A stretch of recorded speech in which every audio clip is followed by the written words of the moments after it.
Welcome to the 12-Step Recovery Evolution podcast. Visit recoveryevolution.co.uk for more episodes, helpful resources and links to our social media. Also visit the site for information on how you can attend a future Zoom session or workshop live. Thank you. Morning everyone. So for you guys that are kind of new today, what we've been looking at over the last week or so is the On Awakenings. And so we went through the sort of half of the On Awakenings, but then thought we'd go back and have a look at some of the second and third, and we're just getting on to the fourth step. Reason for that is because it says on awakening, let us think about the 24 hours ahead.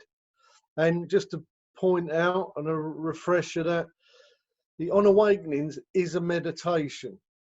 It is this whole on awakening passage is full of instructions that are about contemplative meditation and prayer. And so we don't have to go and do any other meditation or prayer. We can do, it says if we belong to a denomination, we can go and do that as well. But this is the simplest prayer and meditation that I've ever seen in the whole world, that I've ever noticed. And I think because it is so simple, a lot of people neglect to do it, and they're really missing out because the simplicity of it means that you can really develop some important qualities in your mind that are really going to be essential to you having a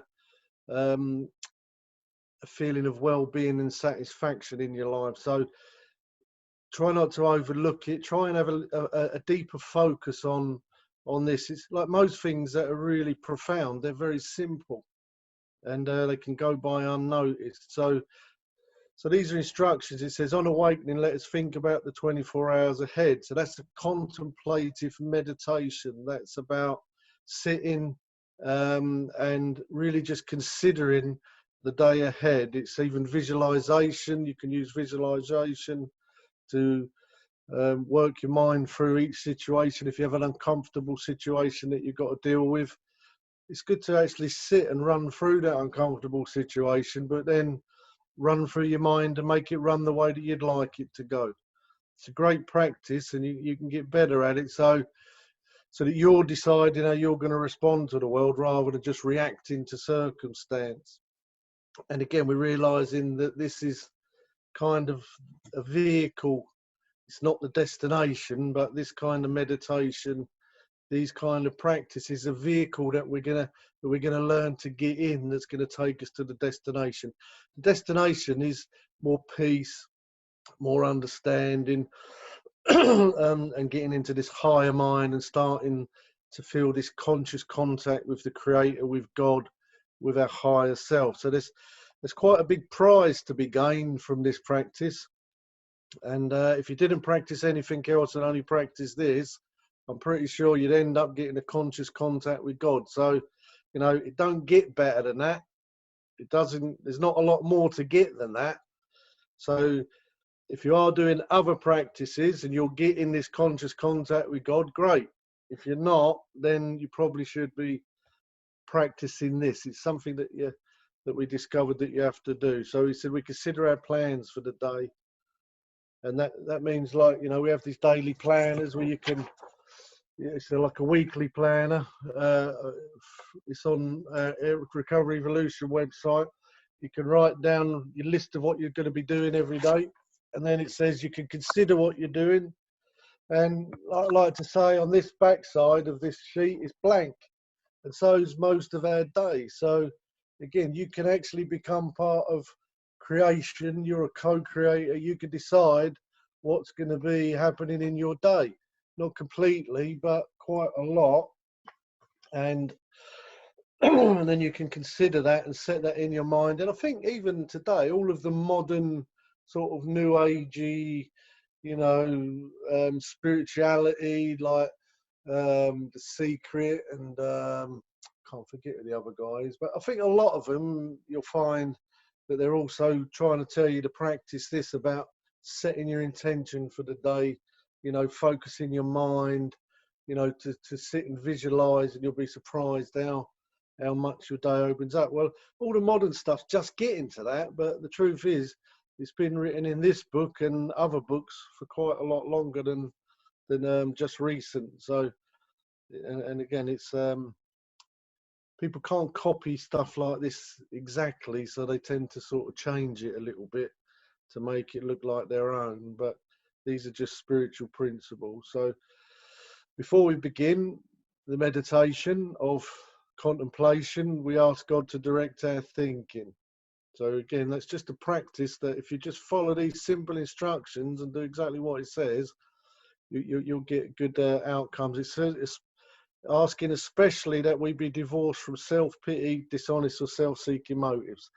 So they're the things that we're looking for. Now, I'm aware that this is like step 11. We sought through prayer and meditation to improve our conscious contact with God, and that there's 10 steps before this, which is why we sort of went back a bit, and we're going to go back again in a little while. I just wanted to make sure that everybody's trying to practice this today and as we're going along as well. Under these conditions, we can employ our mental faculties with assurance, for after all, God gave us brains to use. So, you know, we've got to use our brains here. A thought life will be placed on a much higher plane when our thinking is cleared of wrong motives.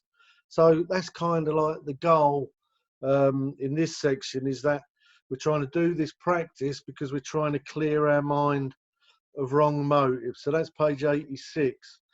Now, I don't want to go on. I want to go back again and have a look a little bit more about the wrong motives. So that's what took us back to sort of looking at step 2, 3, and 4, which we were looking at yesterday. So I'm on page 64 again of the big book. So we're just going to have a look at that because we want to look at this wrong motives, because again, it can be difficult to see what wrong motives are, because if you've spent your life and a big chunk of your thought life has been about wrong motives, then you may not realize that a lot of your thinking isn't very beneficial to you, and it's your thinking that's causing you a problem.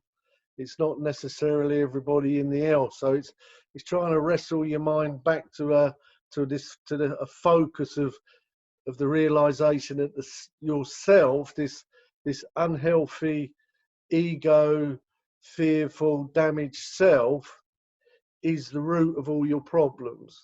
And so it's trying to capture that and trying to stop living our life from this selfish, self-centered, self-seeking, self-conscious point of view, but start to try and get divorced from that negativity, that fear, that anxiety, that lower-minded way of thinking, that we're trying to get that divorce so we can start a new relationship with a different part of ourself.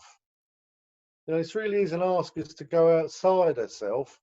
This is saying about there's a higher part of ourselves that we can have a far better experience of life and far better relationships, but we need to discover this part inside ourselves.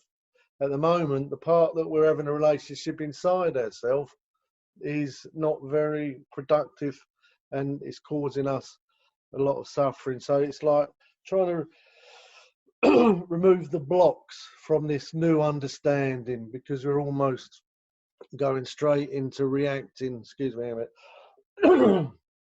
and often we're just responding. And so, you know, that a good way of working with people is to say, look, you're not always conscious of, you know, what's going on and all your thoughts, but what we can do is we can look at the way that you respond to situations, and your responses are going to tell us kind of where you're coming from.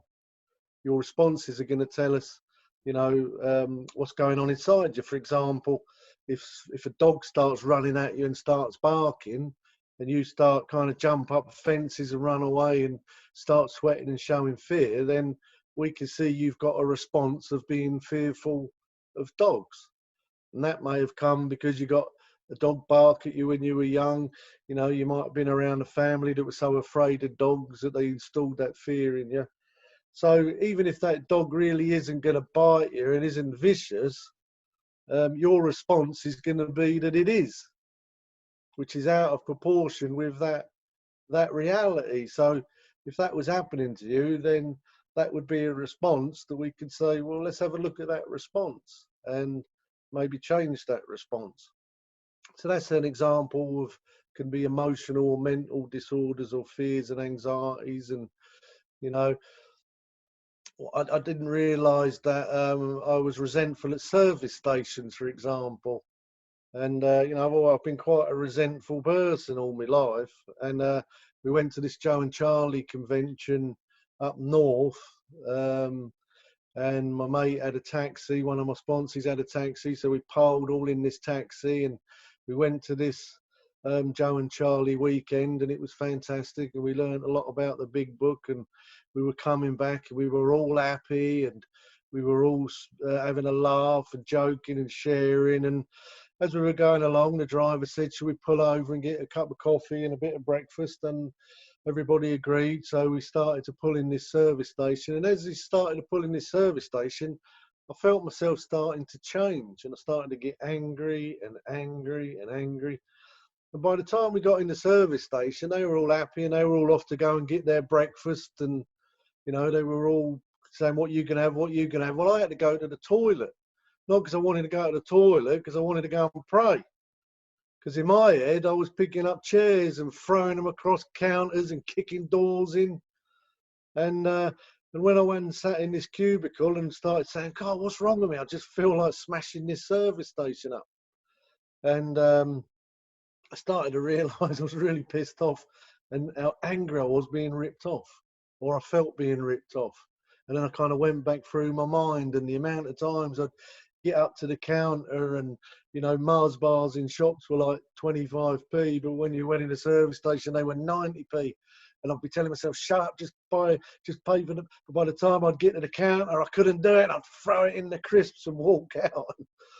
And anyway, I thought, my God, I got a real bad resentment to service stations. And so I went back to everybody and said, God, I said, I just had to go in the toilet. I said, I just realised I got a resentment to service stations. And I went, no shit, we could see you changing. We could see your mind closing. And so there's so many areas around family and friends and work and government and situations, that there's so many areas that I've been shot through with that. Now look, I still don't enjoy getting ripped off, but if I choose to go in the service station and get a coffee and a Mars bar, you know, the voice still kicks in, but I can choose to ignore it, or I can choose to not go in the service station. And so I found out that that process goes all through all my relationships. So without this program helping me to identify my responses, then that would carry on. Now look, you can go in service stations and you can see people shouting at each other, hitting their kids. You know, there's a lot of stress and strain and negativity, and, you know, I could be one of them people if I let that resentment close my mind, darken me down to my lower nature. So the reason we give the simple examples more than the deeper ones about, you know, some of the traumas people have had, just to try and understand the principle, because like talking yesterday about, you know, realising that what I've never had is any good way of processing my emotions, especially my hurt ones. I've never established any real good way of positively expressing myself when I'm a bit hurt or confused or a bit lost, or I'm in that anger. And, you know, anger and fear have been probably the two biggest companions of my life, negative companions of my life. So I'm no stranger to feeling angry or acting angry, and I'm no stranger to feeling anxiety and fear. You know, they're two powerful emotions that I've had since as long as I can remember. And I think I kind of come from an angry family. And, you know, it's not something that I learned about until I come into recovery. So, so we were having a look at the fact that down at the bottom of page 64, it's saying that resentment is the #1 offender. Now, I'd like to labour on that a little bit, because, again, it really is the big killer. it's the number one problem for everybody in recovery. Now, some people are more overtly resentful, and others can be introvertly resentful. And one thing you can certainly feel is the underlying anger in people. And it's very difficult to have a good relationship or get close to an angry person. So resentment being the number one offender, it said it destroys more alcoholics than anything else. From it stem all forms of spiritual dis-ease.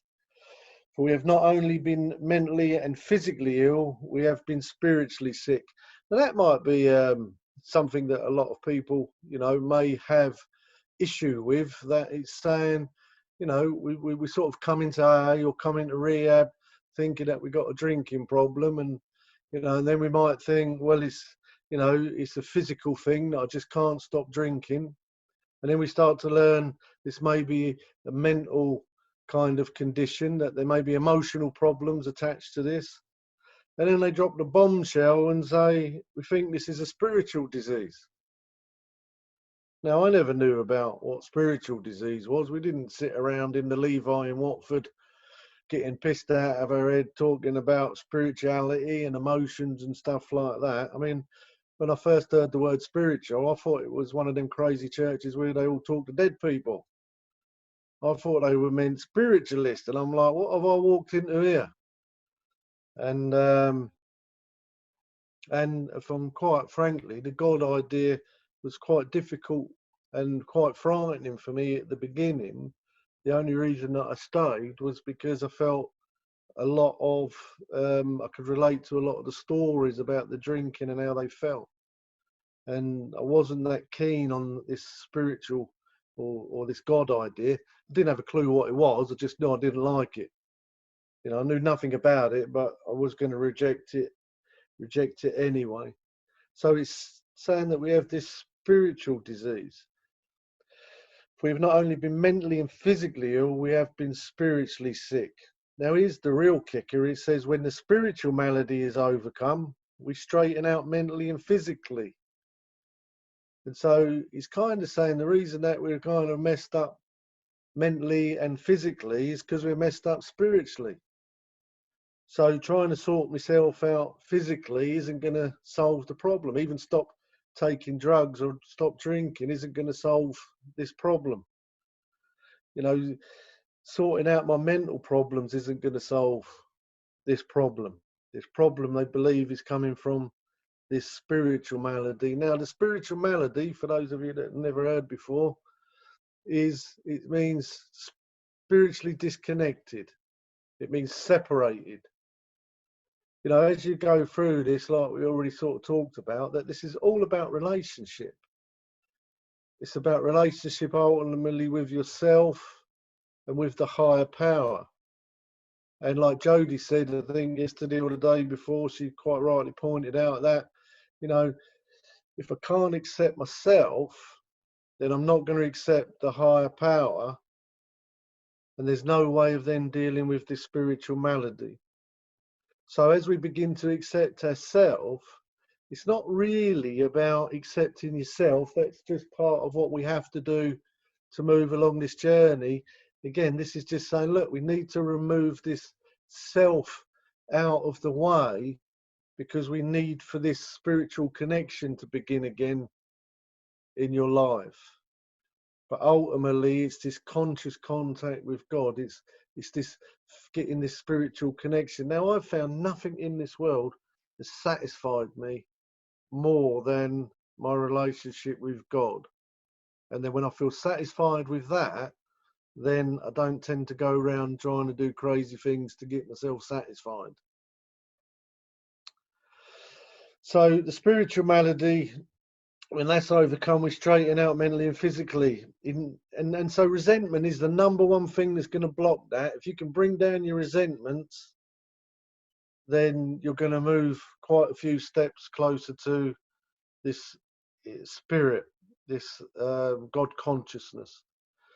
And the way it's proposing to do that, because now, this is step 4. In step 3, we've kind of accepted this idea and And this is what it's asking us to do. This is the spiritual spirit ritual that it's asking us to do. The first sacrifice is that we be rid of this self. So it says that we listed the people, institution, or principles when we were angry. So if you haven't done your step 4, then you can look on page 65, and it shows you a very simple way of doing that. Again, I've seen a lot of other people try and create their own version of this, and it becomes a little bit more complicated. I've never seen it done. I've never seen anyone lay it out as simple as this, but people can make it into some sort of rocket science technique, trying to explain how simple it is. But I think it's pretty good the way it is. I mean, we've got one that we do in Rehab, but it's pretty much, we try and keep it along the lines of the big book. One of the things that I've always made an effort to do is never to try and rewrite or redesign this book, because it's pretty good as it is. It's pretty simple. It says, so he just said we list the people, institutions, and principles of whom we are angry. We ask ourselves why we were angry. In most cases, again, that's kind of like a meditation there, asking ourselves why we were angry. And again, if you get good at that on reflection, on awakening, that's kind of something that you can actually do. You can actually ask yourself, why am I angry? Like I said, in that service station, I'd already sort of understood about how to get rid of resentment. That's why I went in the toilet, was to just sit and meditate and ask myself what's going on, or ask the higher power what's wrong with me. And then I realised that I was resentful at the service station, and then I knew what to do about it, and then I could bring the anger down. Still couldn't go and buy a breakfast at that point, but everyone else was having a good time. But I did go and get a coffee. It says in most cases we found that our self-esteem, our pocketbooks, which is our finances, our ambitions, our personal relations, including sex, I'd say especially sex, were hurt or threatened. So we were sore and we were burned up. On our grudge list, we set opposite each name and our injuries. Was it our self-esteem, our security, our ambitions, our personal or sex relationship which has been interfered with? We were usually as definite as this example. I don't really want to get too far into sort of doing a full step workshop, but like if you've not done this before, the first thing to do, it says, is we just write a list. So before you go on to the second column, you just write a list of people, places, things, and situations that you anger at or got resentment about, and then you can go and maybe work with that on your sponsor. And it's as simple as that. It says, look, we usually as definite as this example is, we write the list of people we're resentful at. Once we finish that list, then we write the cause and we keep it definite. Just doesn't have to be a lot, just maybe 1 or 2, 3 lines. And then you can pick out the areas where you've got a problem going on. But again, I don't want to go too deep into that today. But if you've not done it, get cracking with it.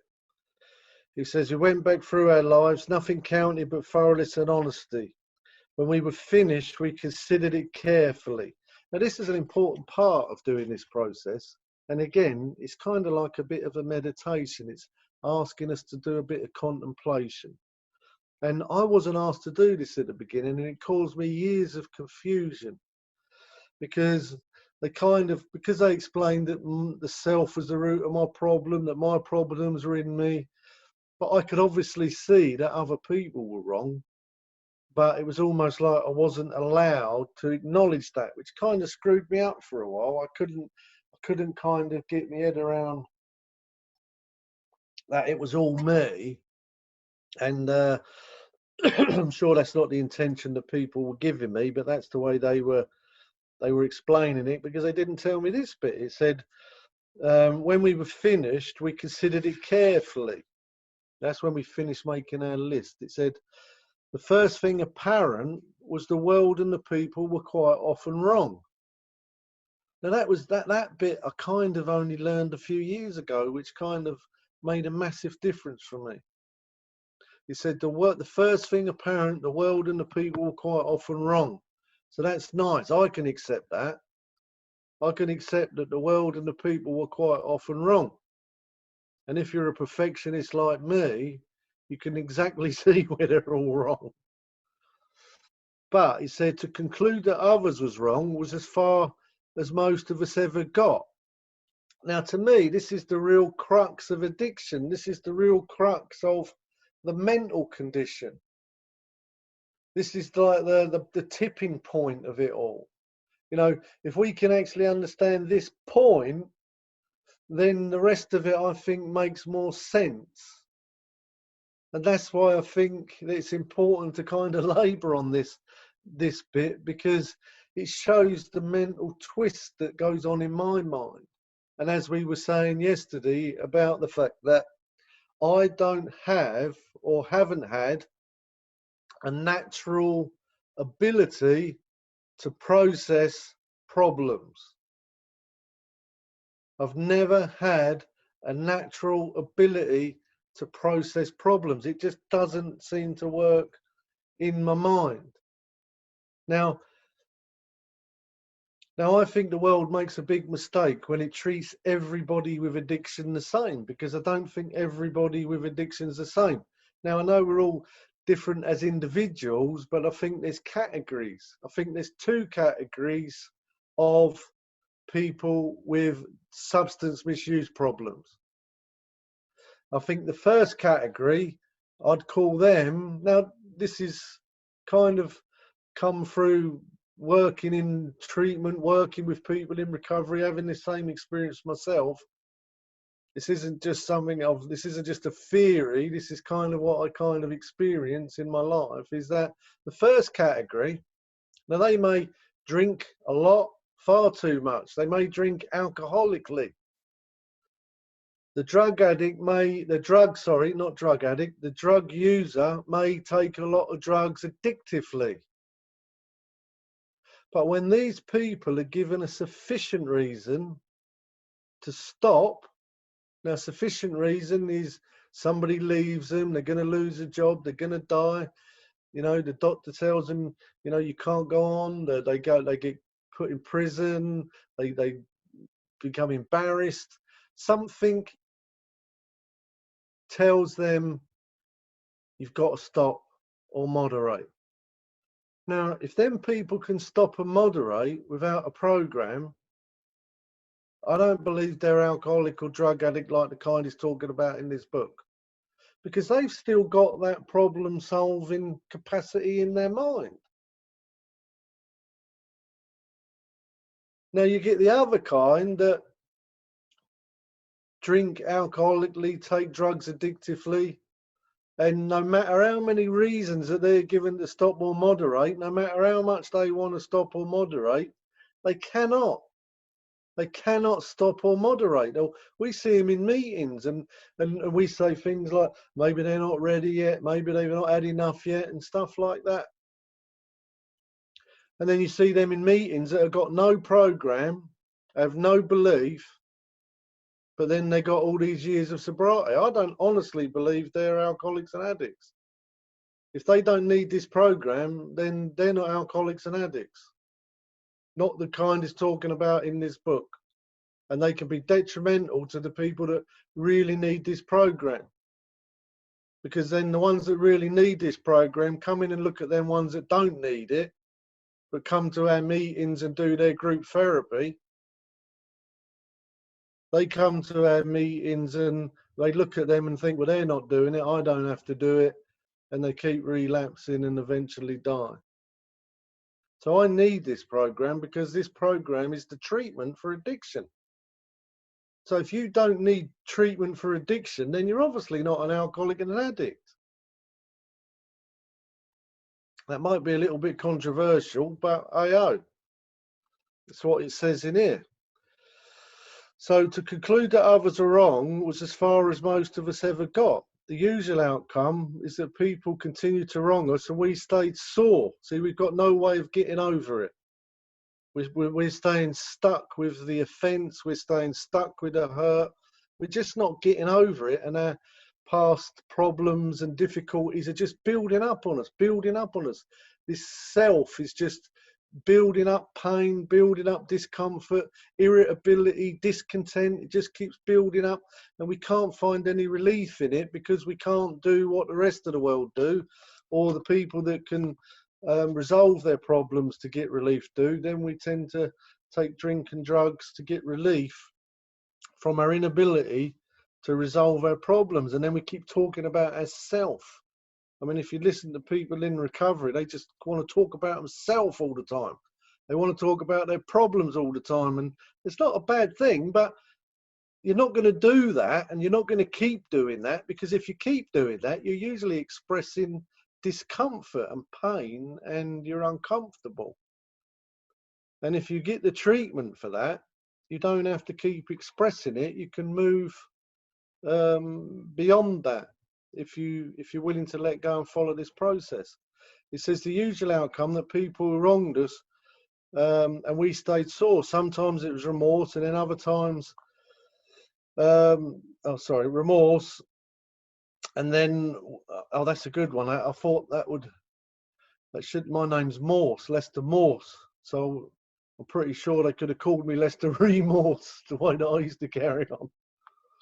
And then we were sore at ourselves, but the more we fought and tried to have our own way, the worse matters got.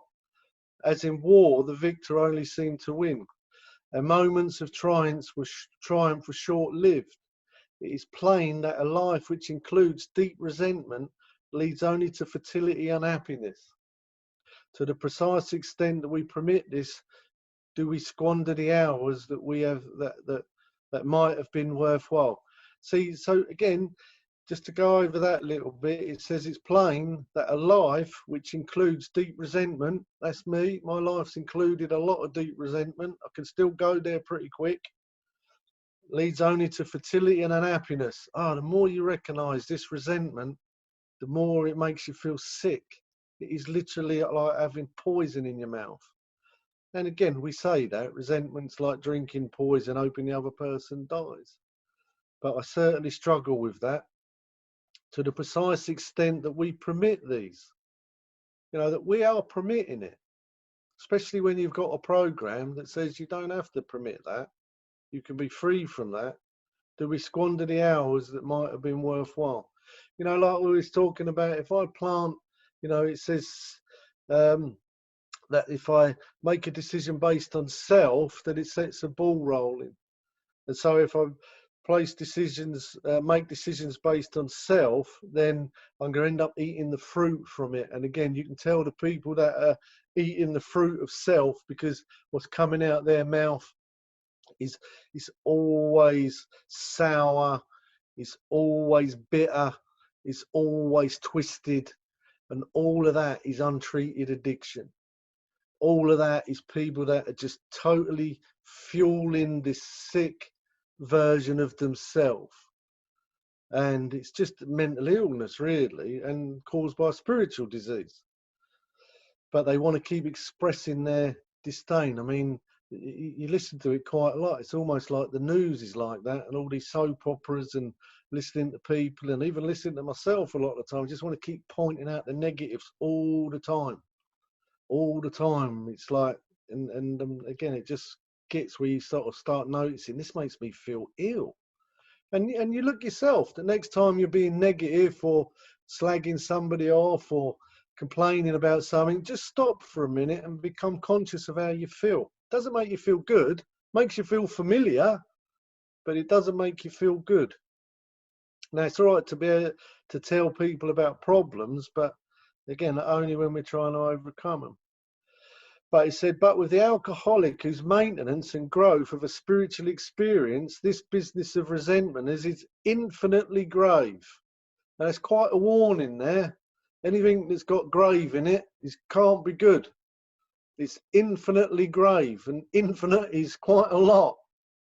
So this is a serious matter, and it is a serious problem. And, when you can go to some of these AA meetings and you're listening to everyone spewing their resentment all over the place, you kind of come out feeling worse than when you went in.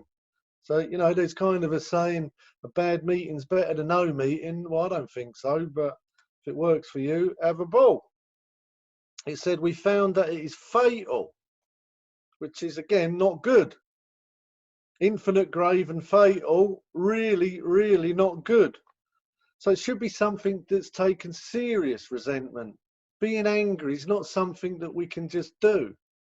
And again, I struggle with it on a daily basis. It's not something that's good, but it is certainly one of the symptoms of this disease. And so I shouldn't be giving place to it. And, you know, if I care about other people, I wouldn't let them rant at me too long or be too negative. I mean, we let people do it, we let people come and have a rant, but then you try and help them to start working their program. And I'm grateful for the people that listen to some of my rants and let me can't get it out, let me spit the poison out, but then remind me that I've got a program. For when harbouring such feelings, we shut off the sunlight of the spirit. See, so there's the real spiritual death. You know, there's the bit that says, you know, that it's going to kill us. You know, it's going to kill us spiritually, and then we're going to die mentally and then die physically.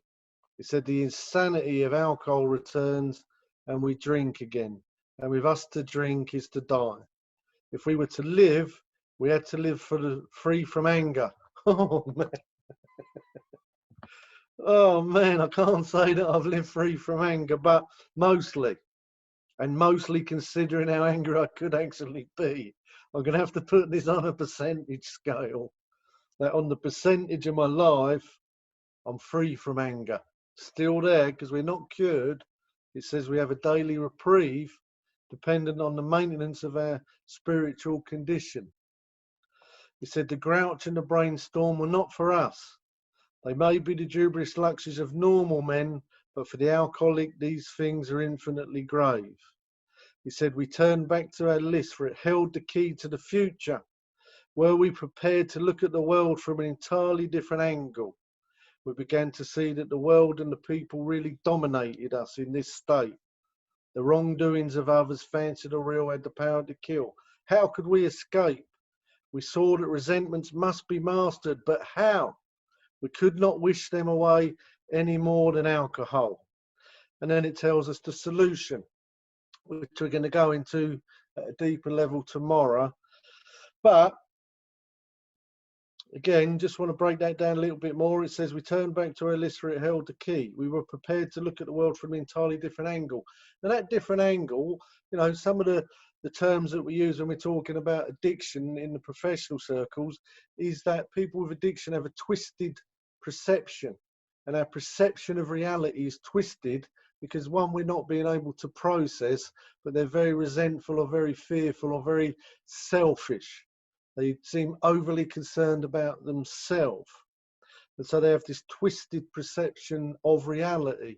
So when you're looking through your mind at situations, they're usually very twisted. And they're going to be twisted with resentment and fears and things that are not going to make the world necessarily look like a nice place and certainly not going to feel good. So it's saying that in that state that the world dominates us. We've got no freedom. That we're just responding to a twisted perception of reality. So it's saying we're going to look at the world from a different angle. And so that's what this fourth dimension that it talks about is we're going to start including this idea of spirituality and God into our thought processes to start lining up our view of the world and giving us a different perception of the reality. So we're going to get into that a little bit tomorrow. It's Good Friday tomorrow, I do believe, Thursday today. So I thought tomorrow we're going to probably talk about forgiveness, which is going to help with this resentment problem. It's something I've had to learn about. It's something I'm still learning about. It sounds simple, forgiveness, but I've kind of learned not many people really understand it. It probably should be one of the first things at this point that we all break it down, study it, get a real good understanding of what forgiveness is. How do I do it? When do I do it? What happens if I can't do it? Can you help me do it? I need to do it. Have you got a book on it? Have you got a film on it? Have you got a poster with it on? Have you got something that can help me? It's so important that I learn to forgive. It's unbelievable how we don't talk about it that much, but that's going to change tomorrow. We're going to crack down on it, and we're going to keep going at it until everybody comes back and says, man, this forgiveness is mind-blowing.